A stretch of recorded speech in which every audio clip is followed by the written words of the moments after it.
বন্যার সময় দুর্যোগ কবলিত এলাকায় অনেক সময় লাশ দাফন করার সুযোগ থাকে না, কারণ অনেক সময় চারদিকে থাকে অথই পানি, অবস্থা করণীয় কি? আল্লাহ মাফ করুন, এরকম ভয়াবহ পরিস্থিতি আমরা দেখেছি। লাশ দাফন করাটা যেহেতু ফরজে কেফায়া আমল, পুরো এলাকাবাসীর উপরে কর্তব্য, বিদেশ এলাকাবাসীর চেষ্টা করা উচিত কোনো না কোনো উপায়ে লাশ দাফনের ব্যবস্থা করা। যদি একান্ত সেটি না হয়, লাশ ভাসিয়ে যতদূর সম্ভব নিয়ে হলেও যেখানে মাটি আছে সেখানে দাফন করার ব্যবস্থা উদ্যোগ গ্রহণ করা উচিত।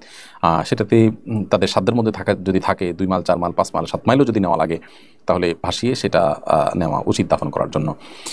কোনো কোনো এলাকায় দেখা যায় যে দাফন করতে না পারার কারণে তারা সেখানে ইয়ে করেন, আপনার লাশ ভাসিয়ে দেন এবং একটা চিরকুট লিখে দেন।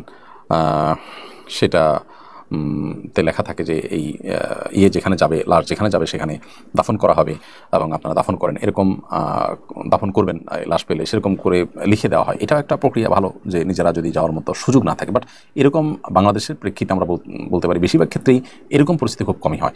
আপনি এক এলাকাতে পারবেন, আরেক এলাকাতে পারবেন, কলার ভেলা করে ভাসিয়ে ভাসিয়ে নিয়ে যেতে পারবেন। যতটুকু পারেন আপনি লাশ মাটিতে দাফন করবেন, এটা সম্মানজনক এবং এটা করা আমাদের কর্তব্য, ফরজে কেফায়া কাজ। এমডি রনি খান আপনি লিখেছেন, বর্তমানে দেশে সিজার অনেক বেড়ে গেছে, চিকিৎসকেরা প্রয়োজন ছাড়াও সিজার করেন, বিনা প্রয়োজনে সিজার করার বিষয়ে চিকিৎসকদের নসিহত করবেন প্লিজ। ভাই রনি খান, প্রথম কথা হলো যে সিজার অনেক বেড়ে গেছে, এটি আজকে নতুন নয়, অনেক আগে থেকেই কিন্তু এই জিনিসটি হচ্ছে। খুবই দুঃখজনক এটি। পৃথিবীর অনেক উন্নত দেশে আমরা জানি যে এভাবে আপনার গর্ভবতী মায়েদের গর্ভ খালাসের সময় অপ্রয়োজনে সিজার করা হয় না, এবং সিজার সংখ্যা বা পরিমাণ অনেক কম থাকে। আমার দেশে তো বেশি কেন? আমার ধারণা যে যারা সন্তান জন্মের হারকে কমাতে চায়, বাহ্যিকভাবে তো মনে হয় তারা আমাদের খুব হিতাকাঙ্ক্ষী। দেখুন, মানুষের মতো বড় মূল্যবান সম্পদ আর কি হতে পারে? একজন মানুষের 2টার জায়গায় যদি 4টা সন্তান হয়, তো তার চাইতে বড় সম্পদশালী আর কে? মানুষ কখনো বোঝা নয়, বরং মানুষকে আমরা প্রপার ইউটিলাইজ যদি করতে না পারি, সেটা আমাদের ব্যর্থতার ব্যাপার। বলা হয়ে থাকে ছোট পরিবার সুখী পরিবার, এর চাইতে মিথ্যা কথা মনে হয় না আরেকটা আছে।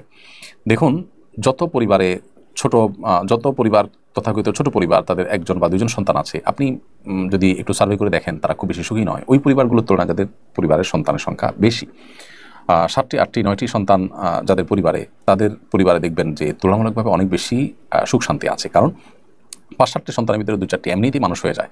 আর যারা 1টা বা 2টা নেন, তারা কিন্তু রিস্কের মধ্যে পড়ে যান। কখন দেখা যায় যে ওই একটা সন্তানই অমানুষ হয়ে যায়, অথবা আপনার 2টা সন্তান, একটা মারা গেল, আরেকটা সন্তান হয়তো হাতছাড়া হয়ে গেল, তখন তাদের দুঃখের কোনো শেষ থাকে না। দেখুন, পৃথিবীর অনেক দেশ জন্ম নিয়ন্ত্রণ করে তারা এখন ফিরে আসছে। আমি স্পেসিফিক থাইল্যান্ডের কথা বলতে পারি, আমি থাইল্যান্ডে গিয়েছি। তারা জন্ম নিয়ন্ত্রণ করার চেষ্টা করেছে, এখন জন্মের হার বাড়ানোর জন্য প্রণোদনা দিয়ে আর পারছে না। মানুষের টেন্ডেন্সি, প্রবণতা পরিবর্তিত হয়ে গেলে সেটাকে ফিরিয়ে আনা খুব কঠিন হয়ে যায়।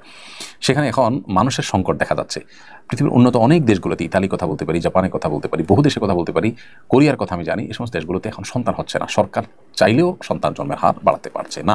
এই জায়গা থেকে আমি বলবো যে যারা আমাদের মা বোনদের প্রয়োজনে সিজার করতে বাধ্য করছেন, এবং 1-2বার সিজার হয়ে গেলে এরপর আর বাচ্চা নেওয়ার কোনো স্কোপ থাকছে না, রিস্ক থাকছে, এদের আল্লাহকে ভয় করা উচিত। এবং আমরা যারা চিকিৎসা নিচ্ছি, তারাও এক্ষেত্রে যথেষ্ট সচেতন হতে হবে, দায়িত্বশীল হতে হবে, এবং খেয়াল রাখতে হবে যে কোনোভাবেই যাতে আমাদেরকে বিপদগামিতার পথে নেওয়া না হয়। আল্লাহর ভয় আছে এরকম চিকিৎসকের পরিমাণ খুবই কম, কিন্তু যাদের মধ্যে এরকম আল্লাহর ভয় আছে, আখিরাতে জবাবদিহিতার চেতনা আছে, তাদের কাছে চিকিৎসা নেবেন এবং নিজেরাও যত্নশীল থাকবেন যত সম্ভব, যাতে নর্মাল ডেলিভারি হয়। নর্মাল ডেলিভারি হওয়ার জন্য ফিজিক্যাল মুভমেন্ট, প্রচুর পানি পান করা, আরও ডাক্তাররা যে সমস্ত পরামর্শ দিয়ে থাকেন, সেগুলো আমাদের আমলে নেওয়া উচিত। আর সেই সাথে আল্লাহর ভয় ডাক্তারদের করা উচিত, যারা অপ্রয়োজনে সিজার করছেন শুধুমাত্র বিলটা বাড়ানোর জন্য, কিংবা তথাকথিত জন্ম নিয়ন্ত্রণের এজেন্ডা বাস্তবায়ন করবার জন্য। যদি এরকম কেউ করে থাকেন, আল্লাহর কাছে কিন্তু কিয়ামতের ময়দানে তাকে পাই করে হিসাব দিতে হবে এবং জবাবদিহি করা লাগবে।